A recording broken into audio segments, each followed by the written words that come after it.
नमस्कार दोस्तों, कासन स्टडी के यूट्यूब चैनल में आप सभी का स्वागत है। तो हम आज का हमारा टॉपिक है ट्रांसफार्मर। आज हम ट्रांसफार्मर से संबंधित क्वेश्चन लेकर के आए हैं। तो आइए दोस्तों, ट्रांसफार्मर के बारे में हम स्टार्ट करते हैं। दोस्तों, ट्रांसफार्मर एक ऐसा युक्ति है जो एसी धारा व विभव को एक लेवल से दूसरे लेवल में आवृत्त को बिना बदले बदल सकती है। यह फैराडे के इलेक्ट्रोमैग्नेटिक म्यूचुअल इंडक्शन के नियम पर कार्य करता है। ट्रांसफार्मर कभी भी पावर को नहीं बदलता है। इसमें दो वाइंडिंग होती हैं जिन्हें प्राथमिक व द्वितीयक वाइंडिंग के नाम से जानते हैं तथा ये दोनों वाइंडिंग एक दूसरे से चुंबकीय फ्लक्स के द्वारा जुड़े हुए होते हैं। दोनों वाइंडिंग के बीच में भी विद्युत कनेक्शन कोई नहीं होता है। तो दोनों वाइंडिंग के बीच में कोई भी विद्युतीय कनेक्शन नहीं होता है। दोनों बाइंडिंग के बीच में अगर प्रतिरोध के बारे में बात की जाए तो दोनों बाइंडिंग के बीच में प्रतिरोध अनंत होता है। दोनों बाइंडिंग को कोर पर किया जाता है। दोनों बाइंडिंग जैसे ट्रांसफार्मर है उसमें जो बाइंडिंग की जाती है, दोनों बाइंडिंग होती है, वो कोर पर किया जाता है तथा कोर के जिस भाग पर बाइंडिंग को लपेटा जाता है दोस्तों उसे लिंब कहते हैं। यहाँ पर ये क्वेश्चन निकल करके आता है कि लिंब किसे कहते हैं। तो दोस्तों इतना समझ लीजिए, कोर के जिस भाग पर बाइंडिंग की जाती है उसे लिंब कहते हैं। क्वेश्चन ये भी निकल सकता है कि दोनों जो बाइंडिंग होती है उनके बीच में प्रतिरोध कितना होता है। तो दोस्तों उनके बीच में जो प्रतिरोध होता है वो अनंत होता है। दोनों बाइंडिंग के बीच में जो प्रतिरोध होता है दोस्तों कितना होता है, अनंत होता है। और दोस्तों जो कोर होता है, कोर जो होता है वो gold rolled grain oriented steel की बनाई जाती है। क्वेश्चन ये बहुत इंपॉर्टेंट है कि कोर जो है किस चीज़ की बनाई जाती है। तो gold rolled grain oriented steel की बनाई जाती है। इसे शॉर्टकट में जो है हम क्या कहते हैं, तो CRGOS जिसे हम क्रॉस कहते हैं भी लिखा जाता है। इतना ध्यान दीजिएगा दोस्तों। अब अगर ट्रांसफार्मर को देखते हैं तो ट्रांसफार्मर एल प्रकार के कोर का होता है, यू प्रकार के कोर का बनता है, ई व आई कोर का बनता है और 5 लिंब प्रकार की कोर की बनाई जाती हैं। तो दोस्तों इसको बनाने के तो कई नियम हैं। तो आइए हम इनके बनावट के आधार पर कुछ वर्गीकरण करते हैं। जैसे हम देखते हैं कि कोर के आधार पर अगर देखते हैं, अगर कोर प्रकार का ट्रांसफार्मर है तो हम उसके बारे में क्या जानते हैं। तो दोस्तों कोर प्रकार का ट्रांसफार्मर में जो लो वोल्टेज बाइंडिंग को कोर के पास इस बनाते हैं। लो वोल्टेज बाइंडिंग को किसके पास बनाते हैं, तो कोर के पास बनाते हैं, क्योंकि कम इंसुलेशन की आवश्यकता होती है। ऐसे में क्या होता है कि कम इंसुलेशन की आवश्यकता होती है। यह हाई वोल्टेज तथा कम धारा एप्लीकेशन के लिए प्रयोग होता है। जो कोर प्रकार का ट्रांसफार्मर होता है ये हाई वोल्टेज तथा कम धारा एप्लीकेशन के लिए प्रयोग किया जाता है। अगर यहीं पर सेल प्रकार के ट्रांसफार्मर के बारे में बात करते हैं तो इसमें बाइंडिंग को स्टेपविच के रूप में बनाते हैं, सैंडविच के रूप में। जो सेल टाइप का ट्रांसफार्मर होता है इसे दोस्तों कैसे बनाते हैं, तो सेल टाइप के ट्रांसफार्मर को हम सैंडविच, आप लोग खाए होंगे वो चीज़ आपको मालूम होगा, तो सैंडविच के प्रकार का बनाते हैं। इसमें लीकेज फ्लक्स कम होता है। जो सेल टाइप का ट्रांसफार्मर होता है इसमें लीकेज फ्लक्स कम होता है। सेल टाइप का ट्रांसफार्मर उच्च धारा तथा निम्न वोल्टेज के रूप में काम करता है। यह वेब में भी यूज किया जाता है। ये जो सेल टाइप का ट्रांसफार्मर होता है ये वेब में भी यूज किया जाता है।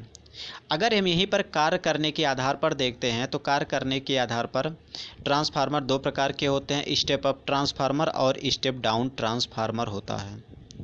अगर हम स्टेप अप ट्रांसफार्मर के बारे में बात करते हैं तो दोस्तों इनमें प्राइमरी वोल्टेज कम तथा सेकेंडरी वोल्टेज ज़्यादा होती है।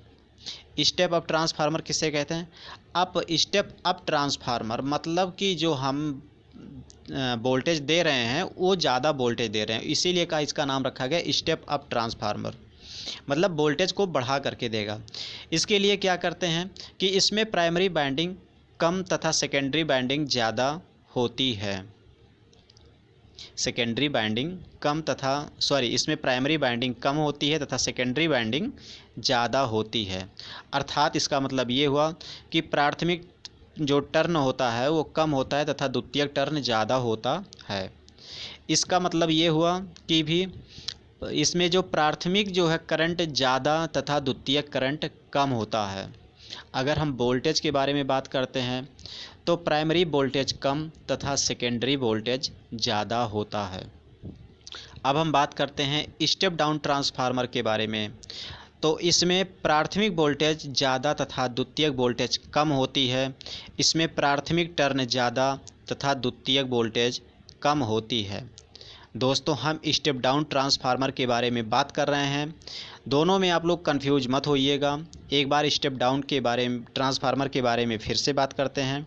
इसमें प्राथमिक वोल्टेज ज़्यादा तथा द्वितीयक वोल्टेज कम होता है। स्टेप डाउन ट्रांसफार्मर में प्राथमिक टर्न ज़्यादा तथा द्वितीयक वोल्टेज कम होता है, द्वितीयक टर्न कम होता है। स्टेप डाउन ट्रांसफार्मर के प्राथमिक धारा कम तथा द्वितीयक धारा अधिक होती है।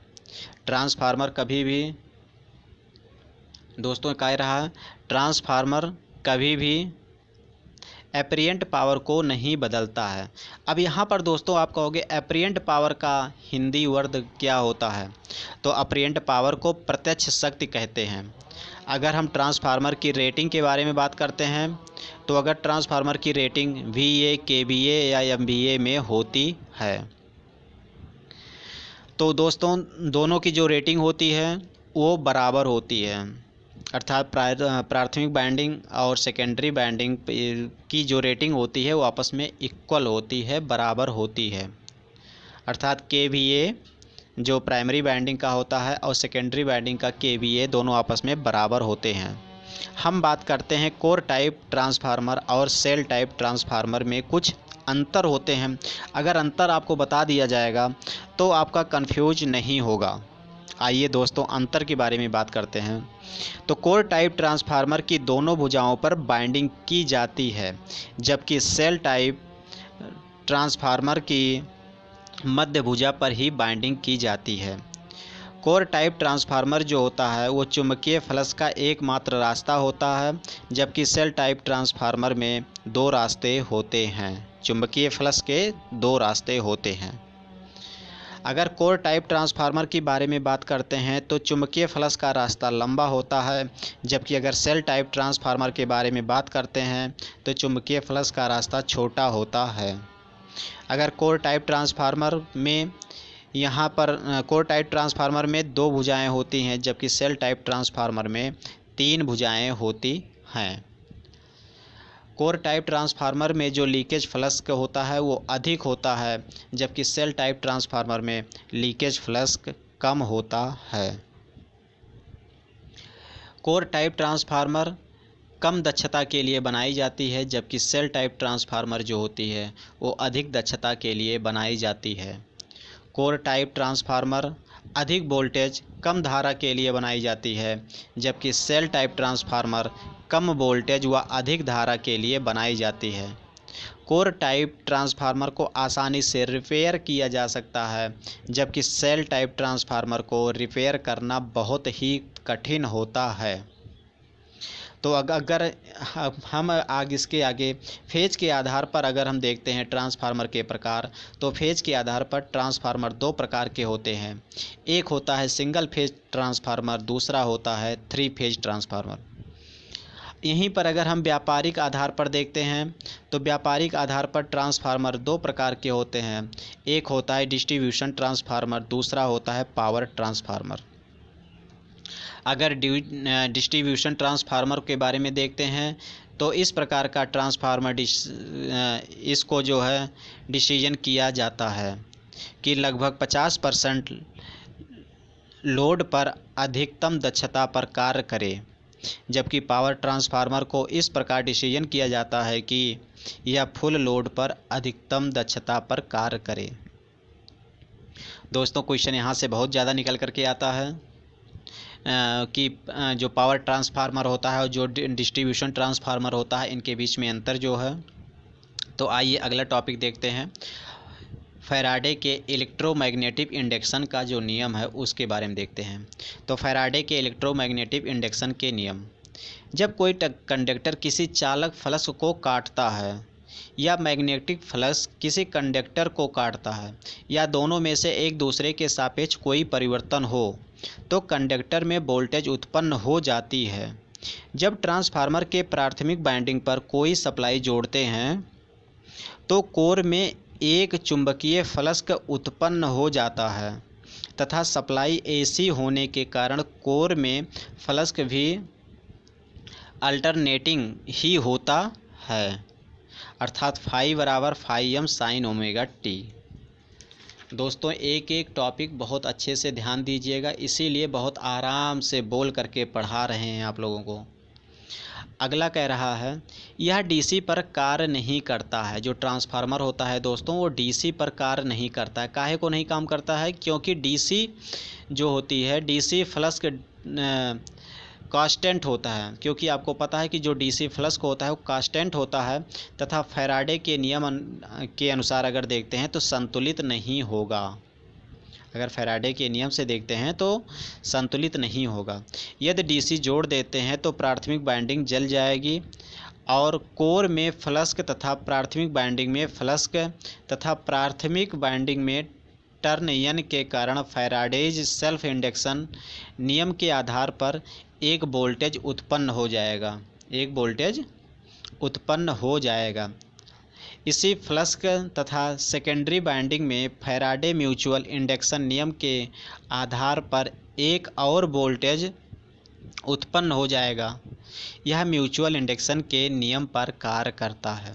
जो ट्रांसफार्मर होता है, इसको मैंने आपको शुरू में बता दिया था कि इसलिए यह जो ट्रांसफार्मर होता है वो म्यूचुअल इंडक्शन के नियम पर कार्य करता है। अगर दोस्तों यहाँ पर सबसे ज़्यादा अब ये भी पूछा जाता है कि ट्रांसफार्मर में उत्पन्न वोल्टेज की दिशा कैसे ज्ञात करते हैं, किसके नियम के अनुसार ज्ञात करते हैं, तो दोस्तों यहाँ पर इसको आपको याद रहना चाहिए कि ट्रांसफार्मर में उत्पन्न वोल्टेज की दिशा लेंज के नियम से ज्ञात करते हैं। कैसे ज्ञात करते हैं दोस्तों? तो लेंज के नियम से ज्ञात करते हैं। अगर हम ईएमएफ का इक्वेशन अगर देखते हैं तो ईएमएफ का इक्वेशन क्या होता है? तो ईएमएफ का इक्वेशन होता है E=4.44 phi m f N होता है। अगर प्राथमिक वाइंडिंग में देखते हैं तो प्राथमिक वाइंडिंग में 4.44 phi m f n one होता है। अगर सेकेंडरी वाइंडिंग में देखते हैं तो E2 बराबर 4.44 phi m f n two होता है। अगला है उत्पन्न वोल्टेज फ्लक्स से 90 अंश लैग करती है। उत्पन्न जो वोल्टेज होती है फ्लक्स से 90 अंश लैग करती है। क्वेश्चन बहुत इंपॉर्टेंट है, देखिएगा यहाँ पर उसकी ट्रांसफार्मर में जो वोल्टेज उत्पन्न होती है वो फ्लक्स से 90 अंश लैग करती है। अगला कह रहा है ट्रांसफार्मर के प्राथमिक इंड्यूस्ड वोल्टेज तथा सेकेंडरी इंड्यूस्ड वोल्टेज के बीच 180 अंश का फेज डिफरेंस होता है। क्वेश्चन बहुत इंपॉर्टेंट है, कह रहा है ट्रांसफार्मर के प्राथमिक इंड्यूस्ड वोल्टेज तथा सेकेंडरी इंड्यूस्ड वोल्टेज के बीच का जो कोण होता है वो 180 अंश का फेज डिफरेंस होता है। अगर यहीं पर हम रेशियो देखते हैं तो ट्रांसफार्मर रेशियो जो होता है वो क्या होता है दोस्तों? तो E1/E2 बराबर N1/N2 बराबर I2/I1 होता है, या फिर इसे हम E2/E1 बराबर N2/N1 बराबर I1/I2 लिख सकते हैं।